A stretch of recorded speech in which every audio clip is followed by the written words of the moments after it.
A lot of the scars from domestic violence are invisible. You don't see them on the outside. I call them soul scars, and you might have some too. Let me tell you about one of my little soul scars that impacts me on a daily basis whenever I go out in public.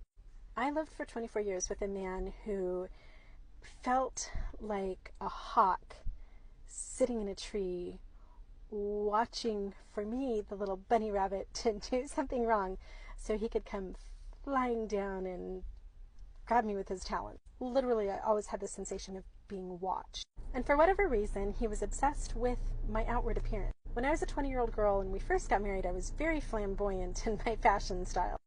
It was, after all, the early 90s, and I had just gone through a hardcore Madonna phase, followed by a Marilyn Monroe phase. Then I moved in with this abuser who didn't have any rhyme or reason to what he liked or didn't like, and when he would attack me or not attack me, I was living in a home where it was like there were invisible landmines and I didn't know how to avoid them. I remember before we even had kids, getting dressed for a work party and going to the party with him and then coming home and being abused because he hadn't liked the way that I represented our brand at the party.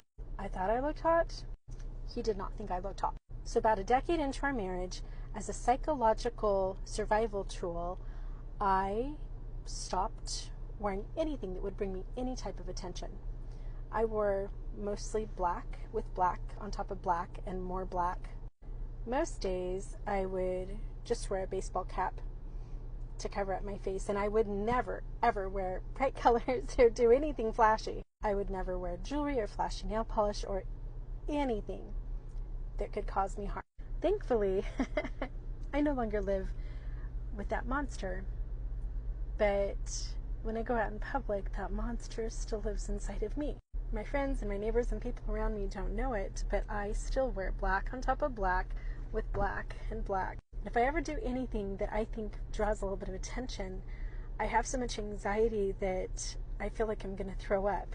So today, I just went into Trader Joe's in a jean jacket, turquoise earrings that Kevin bought me when we first met, and my Zuni ring. And my hands were shaking like a leaf at the checkout counter because this is a little bit wild, guys. I don't know. Every once in a while I may have something crazy on for you guys, and I'm actually glad that I have social media because it lets me buy like a bright red shirt or some crazy pair of pants for the camera. But when I leave the house, those soul scars are always kind